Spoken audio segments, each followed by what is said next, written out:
Welcome to Weathering the Storms of Life with the Rains. It's a new edition here on stlsportspage.com, also rainbowsforkids.org. Rob Rains, Sally Tippett Rains with you as we continue our little trivia questions. I think this is going to be the final week for our questions because it looks like St. Louis County and St. Louis City are going to open up a little bit and remove some of the stay-at-home restrictions starting next Monday, but we've enjoyed doing these. We just wanted to do something to, I guess part of it was to give us something to do and hopefully give you all something to do, and it's been fun doing them, but We'll miss your words of wisdom, however. You're going to still have to find a way to provide us with all those. Oh, your Choose Happy blogs will be out there. for those of you who don't know, I, besides working with Rob on the sports website, I'm a motivational speaker and writer, and I've written a book called Choose Happy. And so if this is your first time watching one of these things, we've been giving words of wisdom each day. Mm-hmm. Hopefully, if anybody's feeling down and out about the COVID-19 virus, maybe some of my word of wisdom have helped. If nothing else, it's given you entertainment. Today, my word is, today I have my latest blog that I just put up, and it's have a beautiful day no matter what you are facing. Don't let anything steal your spirit. You have joy, hope, love, and faith. And you can find my blog at rainbowsforkids.org. And we don't get paid for it. We're not trying to sell anything with that. We're just trying to help do our part, giving a little inspiration and motivation to people out there who maybe do need it. And today's blog's a poem. Very good. Yes, it is. Yeah, quite an accomplished poet there. So, on to today's questions. Yesterday we asked questions about Busch Stadium 1, a.k.a. Sportsman's Park. Today we're moving into Busch Memorial Stadium, the second edition of Busch Stadium that opened in 1966. Coincidentally, on this date, May the 12th, 1966, the first game at Busch Stadium 2. We didn't plan it that way. That's crazy, yeah. It turned out that way. It is a neat coincidence. And tomorrow we'll move on to the Were you at that game? No. I was in, fourth grade, fifth grade, well, something like that. You might have come up from Springfield for the game. My mother was a high school librarian. We weren't getting out of school for nothing. Of school. I do remember that. Yeah, so probably was in that game. I don't remember, but anyway. Some of our listeners probably were there. There could have been, yeah. It was a big deal, and it was exciting for the city. I do remember reading a lot about it, obviously, in some of the Cardinal history, books that we've written over the years about some of the stadium wasn't quite ready, so there were some issues with the 60s was a huge time for downtown because we had the stadium and we had the arch coming into existence, and it was just an exciting time. So let's get on with the quiz. Yeah. So question 1 about Busch Stadium 2. The new stadium hosted the All-Star game in its first season, July 1966. Happened to be a blistering hot day, game time temperature of 105 degrees. The All-Star games were still played during the day at that point. I don't think the All-Star game was moved to a night game until 1971, 5 years later. But that prompted a famous quote from Casey Stengel, longtime legendary baseball man. He was serving as the NL's honorary coach for that game. What was it that he said about the stadium after that All-Star game in 1966? Very famous quote. Question 2. In the stadium's history between 1966 and 2005, who has the stadium record for the most career home runs? Okay. Question 3. Bob Gibson suffered a broken leg when he was hit by a line drive in a game at the stadium in 1967. Who was the batter who hit that line drive? Famous moment. Cardinal history. Question 4. Another Cardinals pitcher suffered a broken leg while he was in the dugout in a game against the Mets on Easter Sunday, 1987. That's crazy. It was in the dugout, not on the mound. It's dangerous being a pitcher, I guess. Yeah. There's one more part of the question. Read it. I messed up. Catcher Barry Lyons crashed into him while trying to catch a foul ball. Who was that pitcher? Remember that moment very well. Question 5, speaking of catchers, what did backup catcher Glenn Brummer do that forever established him as a Cardinal legend in the 12th inning of a game against the Giants in 1982? We will never forget Brumsy for that. Question 6, who hit the only ball that went out of Busch 2 on the fly? It happened in 1986, and it was a foul ball. Question 7. When Busch 2 opened in 1966, did it have natural grass or artificial turf? Okay. Question 8. Who was the only Cardinal player to hit 3 home runs in a game at Busch 2?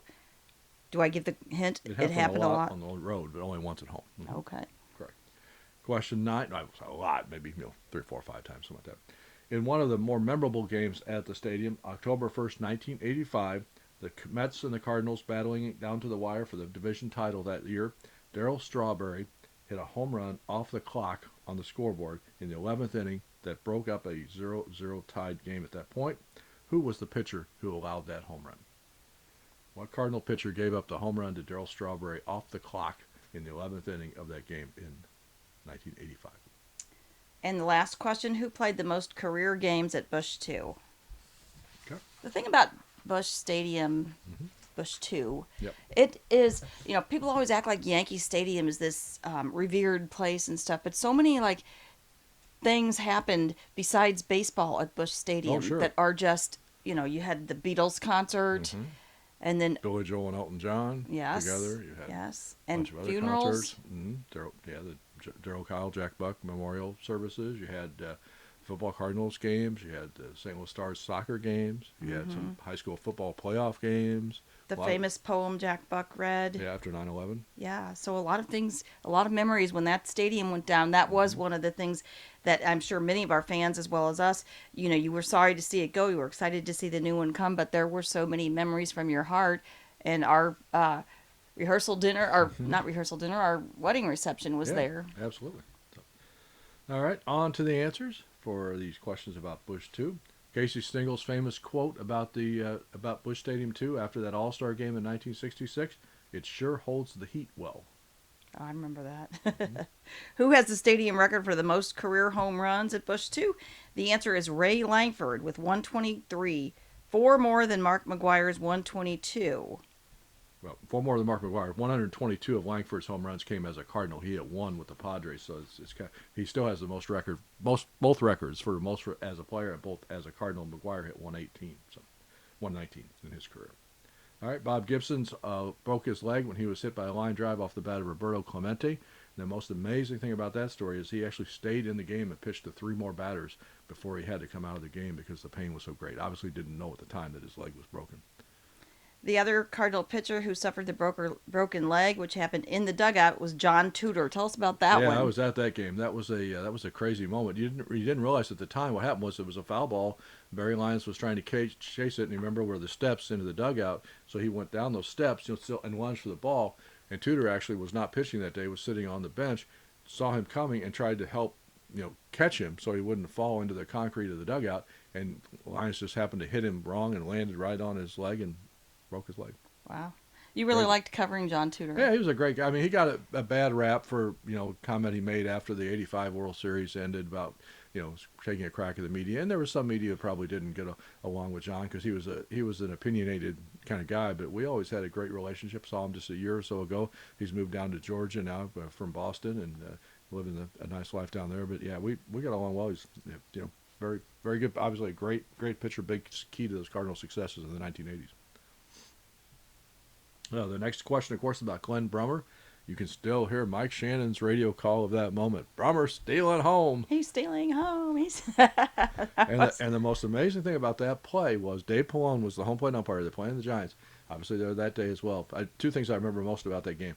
One is that was actually I think it was a 2-2 count. It was so it was the pitch. Dave Pallone was the umpire. And I think it was a strike. I think the pitch was a strike, but the catcher had moved out a little bit to try to, prepare for he saw the runner coming in toward home, trying to steal home. But if Pallone had called that pitch a strike, it would have been strike 3 and the inning would have been over. And he would not have counted. The run would not have counted. So, but he never made a call on the pitch. And the second thing was I remember Keith Hernandez sitting in the clubhouse after that game, and he just had this dazed look on his face, and he sat there and said, "I've seen it all. I've seen it all."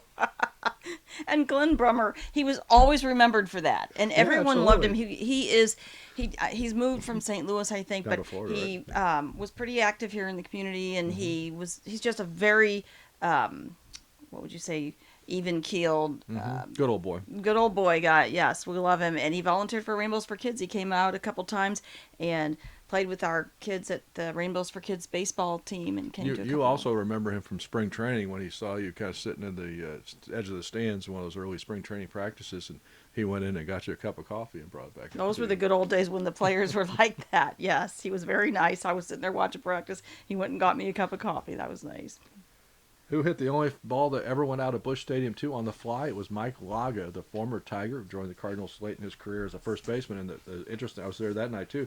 The interesting thing about that moment was you could kind of see, the ball went down the right field line past first base. Actually landed in a flower bed outside the stadium, right there, kind of by the what would it be, south side of the stadium, and ended up, I think, for years was on display at Mike Shannon's restaurant.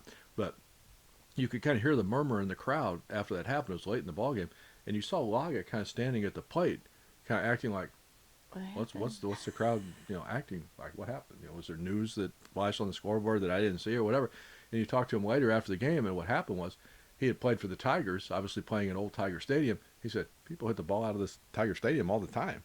So it wasn't a big deal. He had no idea that he was the first guy, and that's the only guy to ever do that. And he'll still be remembered forever Absolutely. for that. And For that just made me think of that when you said the flower beds. Mm-hmm. Remember, Sharon Hoyt and her mother were responsible for a lot of the inside Busch Stadium, Mm-hmm. the flower beds out in the center field. Mm-hmm. They owned a nursery, and they did the horticulture out there.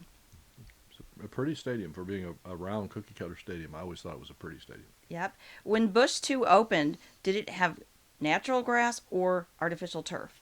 It was grass. The turf did not come in until 1970, and then lasted, obviously, for quite a while. Who holds the only Cardinal player to hit 3 home runs in a game at Busch 2? It was Mark McGwire in 1998. Happened several times on the road in the history of that stadium, but he was the only guy to ever do it in St. Louis.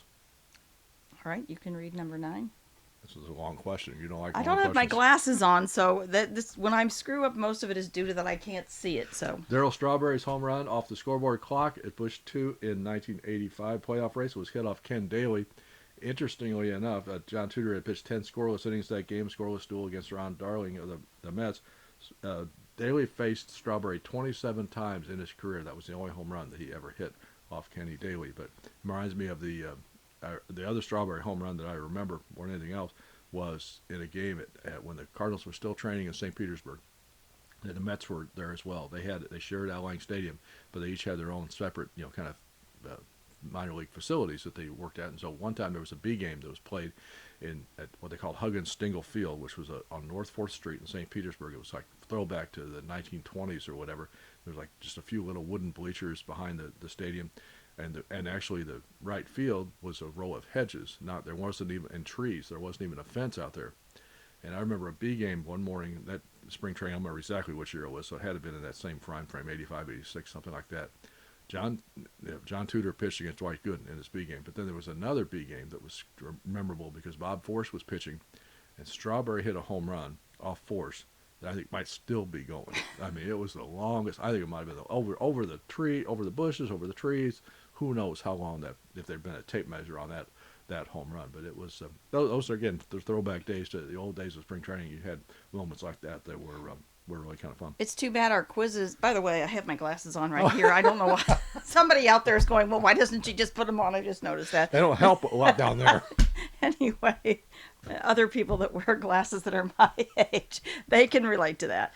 But it's too bad we're ending our quizzes this week because there are so many great memories. If we had time to do one about spring training in St. Pete, there were some great times down there. Great moments down there. All right, the last.